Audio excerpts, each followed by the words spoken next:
இந்த செடி பார்த்தீங்க அப்படின்னா கருப்பு காந்தாரி மிளகாய். அதாவது இது பார்த்தீங்க அப்படின்னா மேல் நோக்கி இருக்கும் மிளகாய் காய்க்கிறதே.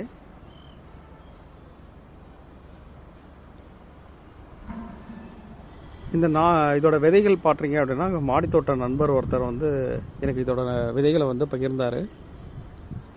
செடி வந்து அற்புதமாக வளர்ந்துருக்கு. அற்புதமாக வளர்ந்து இதை பார்த்தீங்கன்னா நிறைய மிளகாய் வந்து காய்ச்சிருக்கு. இதில் பார்த்தீங்க அப்படின்னா நிறைய தேனீக்கள் பகல் நேரத்தில் பார்த்தீங்க அப்படின்னா நிறைய தேனீக்கள் வந்து மகரந்த சேர்க்கைக்கு உறுதுணையாக இருந்தது.